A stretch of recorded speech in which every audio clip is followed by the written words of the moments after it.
Hi there, welcome to Focus with the Big Smith. My name is Leroy Smith. On today's program, we'll be speaking with Director of the Child Care and Protection Agency, Ms. Anne Green. She's been serving in this capacity since 2009. Ms. Green, welcome. All right, so we're going to jump right into it. We continue to see children begging at traffic lights and cleaning car windows and so on.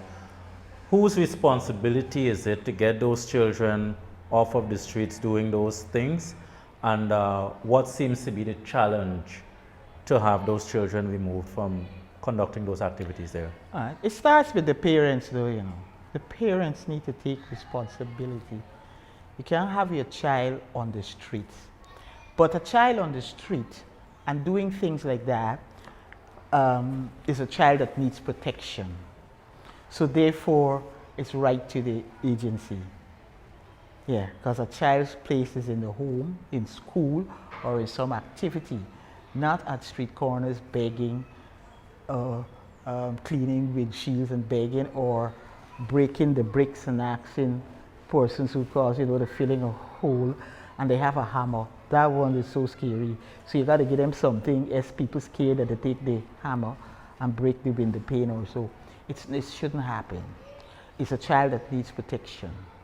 So it's right to the agency. So we have, in fact, as I said, declared war. And we are holding the parents accountable. We did a raid on Friday to remove some off of the street. So we were able to pick up a few, and we got them at the office. And then we went to get the parents. So it's a whole process, it's an ordeal. Because the grown boys, they're not giving us no positive information. One, your father ain't got number, your mother, and all those things they were saying. So I said to them, all right, we will have to keep you in care until we can find a parent, so that we could work with this parent to find out, tell me, what are your challenges? Why are you having this child on the street? And you know what we found? We found that, yes, some of the children on the street, they are sinning, but the parents, they're most sinned against. Meaning, when we hear some of the information, one lady, she has 9 children. No father in the picture. The eldest is 13 or 14. 9 children, no father in the picture. She's working as a security guard. So when she out for long hours, these children are left on their own. So we have to do a whole assessment. What help we can give this family, how we could prevent this from happening. So, yes, the child protection is the child protection responsibility, but we're saying the parents, we're holding them accountable. They must keep their children off of the street because it's exposure for the children. The children they're being exploited. Persons are saying all manner of things. They could even be, people could do several things, take them away. A lot of things, they're at severe risk to be at the corners and the street begging. So it's something that must be stopped. And the members of the public, you have a responsibility too. Because every little small change you give a child, you're part of the problem. And you're part of the exploitation of children. So if you want to be part of the solution, you will not give the little small change. You'll find out, you can tell them where to tell the parents to come to the agency.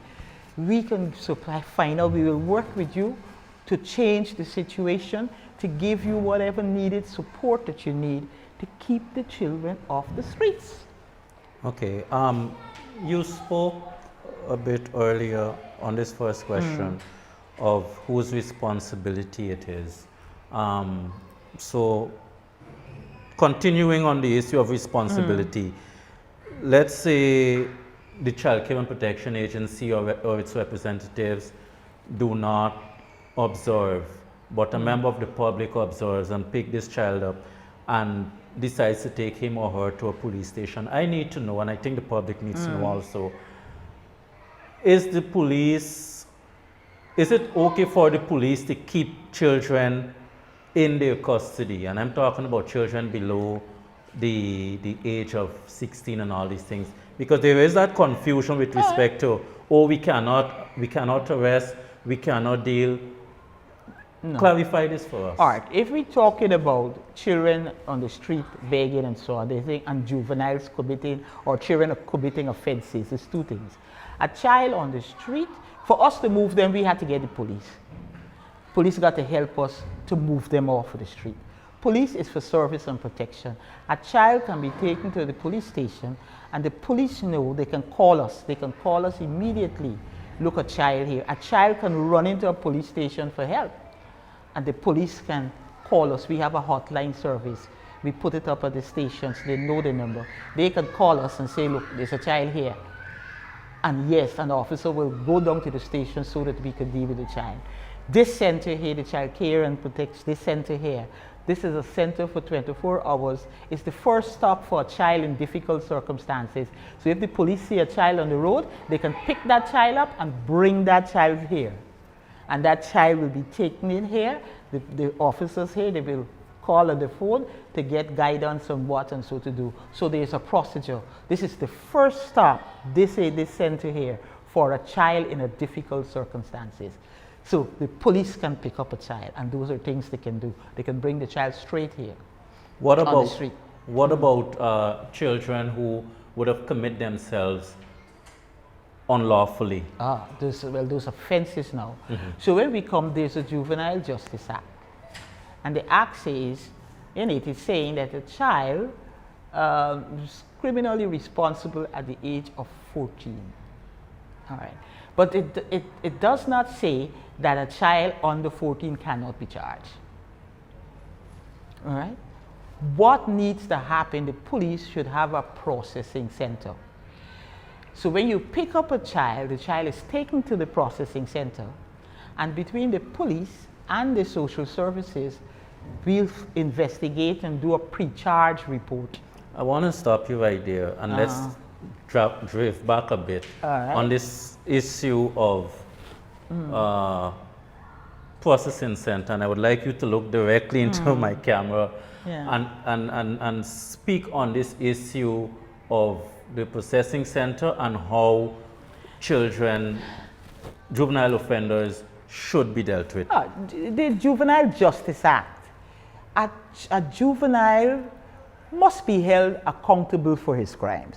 And if a juvenile is arrested by the police, he has to be put in a situation or placed in custody where rehabilitation process can step in immediately.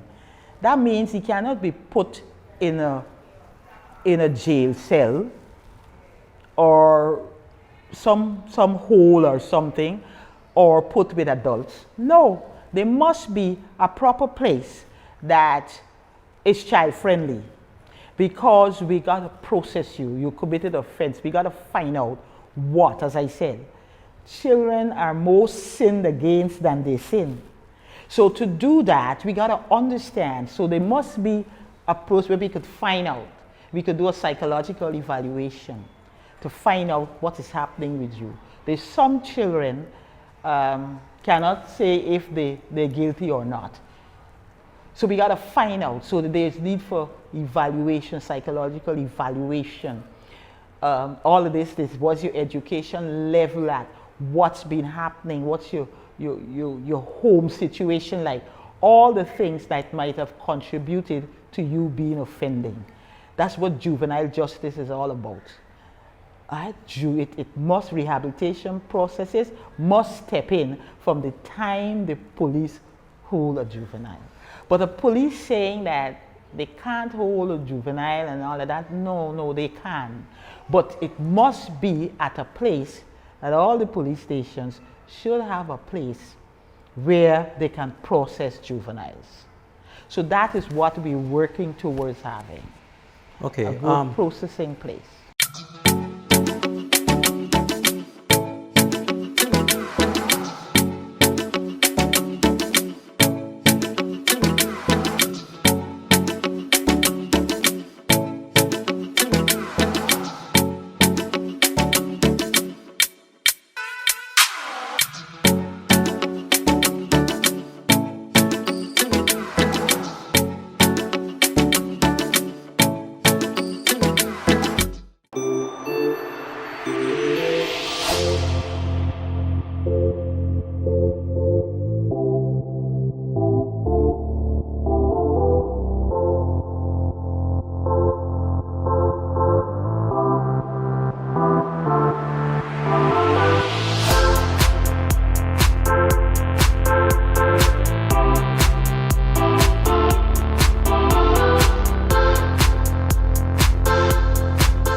All right, thank you very much, dear Ms. Green. On the issue of abuse, child abuse, and so on. Previously, I know that previously regions 9, 1, and 7 were your hotspots for abuse. Sexual abuse. Yes, sexual abuse against children. The rate, in terms of rate of abuse. Okay. When we deal, you see, people look at numbers, but when you look at rate, you look at it as against 1,000 children. All right, the population, the rate of the children. So it's the rate of the children. Those regions were high. Yeah. What is the state of play now in those regions? Is it the same? The situation remains the same, or other regions would have taken over from where years they left ago, off? a couple of years ago, Region 10 was heading in terms of rate. But the last 2 years, it changed. Region 3. Last year it was Region 3. This year, half year this year, Region 1 and 7 and 9 were leading. Yeah. So it tend to interchange. Yeah. Okay. The Child Abuse and Sexual Offences Register was launched some 2 years ago. What is the... We're still working on it. It's not yet available to the public. We still got some issues with it, but we are, yes, the data is being collected. What are some of the teething problems with that register? The whole teething problem is technology. We having the, you know, they say the internet, we have internet and Blaze and whatnot, but sometimes things don't happen as how it should. It is just technology. And we have to go back a couple of years to get all the information in. But there's more to be done. There's more to be done, but we are working on getting the data for the register. Yes, we're working on that. Will those information be public so that we know? But it will be in the end. We're hoping that it will get to the stage, yes, that the public can get information from it. For clarity But we're not there. For clarity purposes, are we going to arrive at that stage in this country where if someone is known to be interfering with children or so on, is there a system, does this register address that system of publishing, or that borders on exposing the child by way of association or so on? No, we never, the child is not going to be known. But we are hoping the sky is the limit. We are hoping that we can get to that stage. So that is the whole thing with the data. We want to get to that stage. All right, so we are working towards it. But okay, what challenges has COVID-19 brought to the operations of the Child Care and Protection Agency?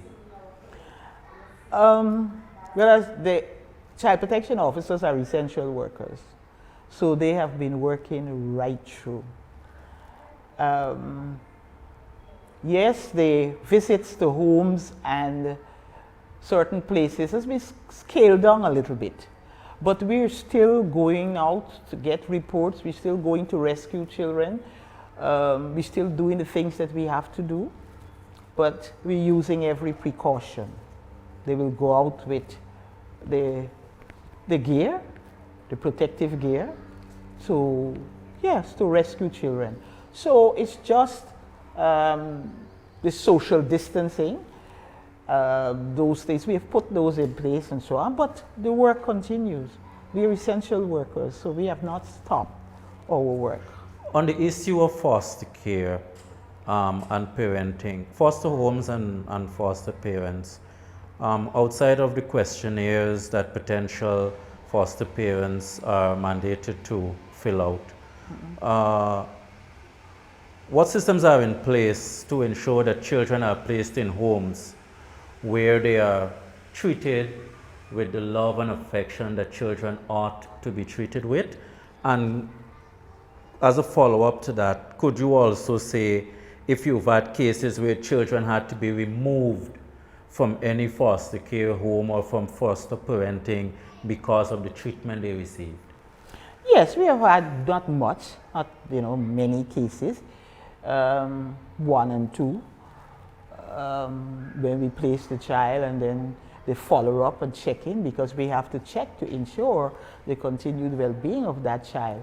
And if we check and things are not in keeping with the requirements, yes, we had to remove children temporarily from foster parents, but not on many occasions. What were some of the infractions that caused a child to have to be removed? Well, neglect. Neglect. We feel that the situation was the child, there was neglectful situations, and that's why but not for, we never had to remove a child for sexual abuse or so. It's just that the care of the child was not up to standard as what we expect it to be, and we removed the child, yeah. Okay, is there anything else you'd like to add? This is a very short interview this week, I must let you know. Ms. Green, is there anything you'd like, any parting words you'd like to share with our viewers on the issue of child care and protection and children and so on? We need more assistance. As I was saying today and yesterday, I was saying to protect children, it is more or less, it's like we got to declare war. And we need some warriors. And it's not the agency alone. We need to get help from the public. If you see something, you have to say something. Persons are seeing things, persons are knowing children are being abused, and they're not saying anything.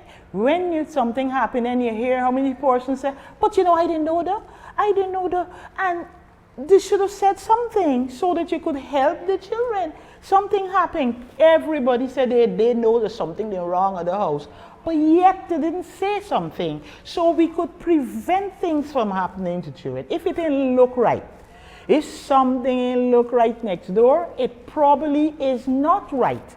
And you could call. We will find out what is going on next door, so how we can prevent abuse. It's not always calling when something done happen.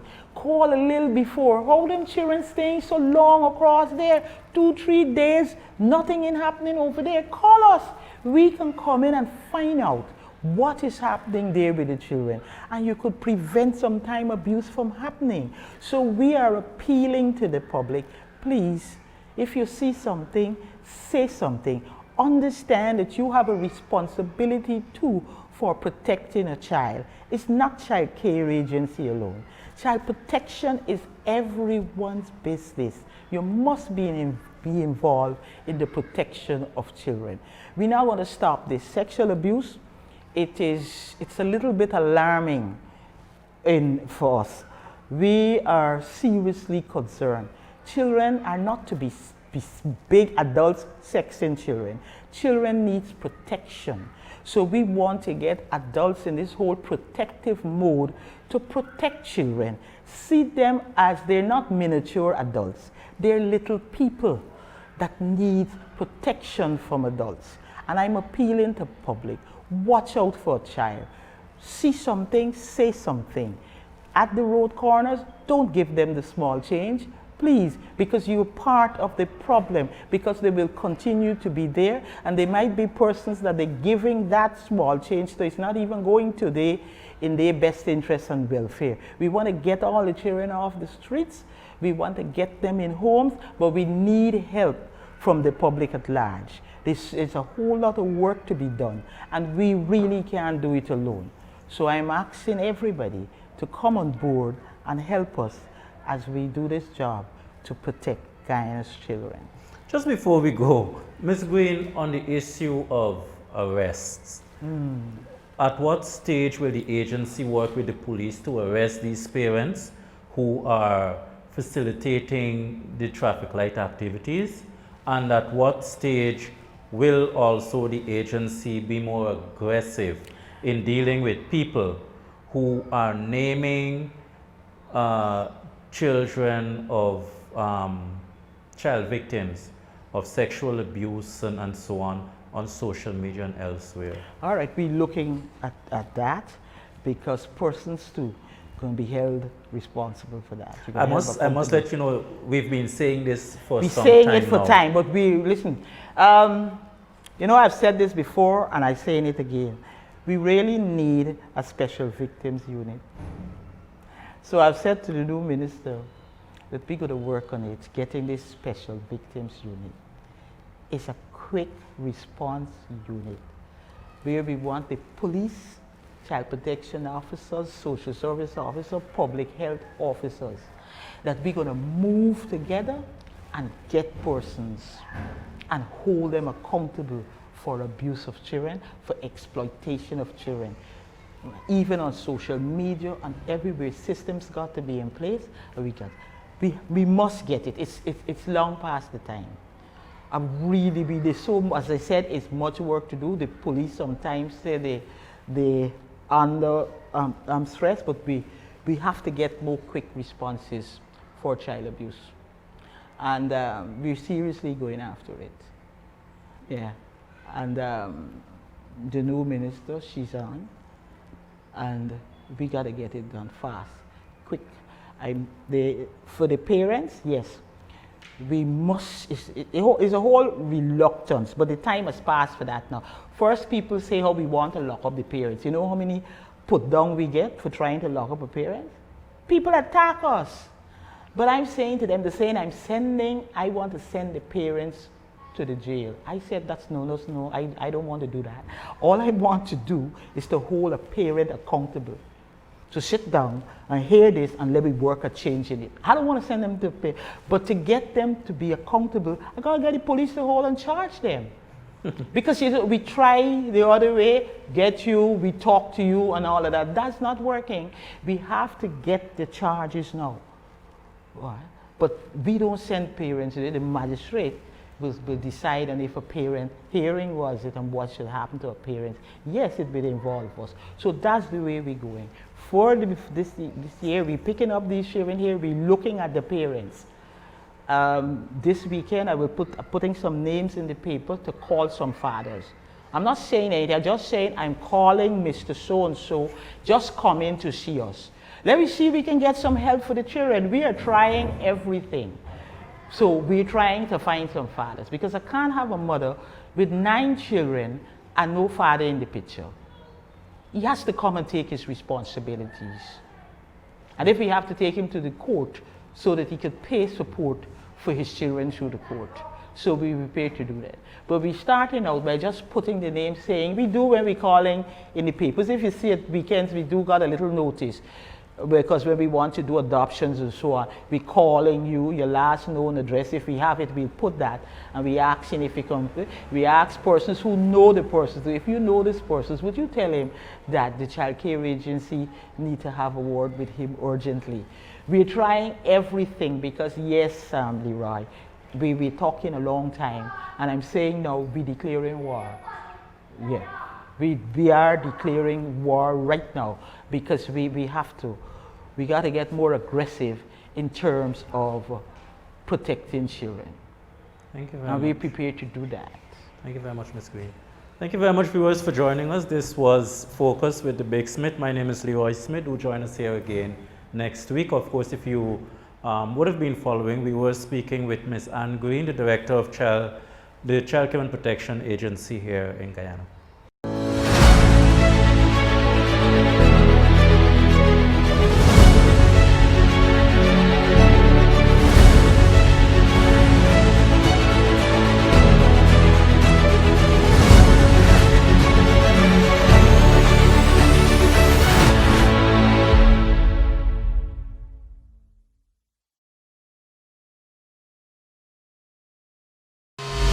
Small business package is here.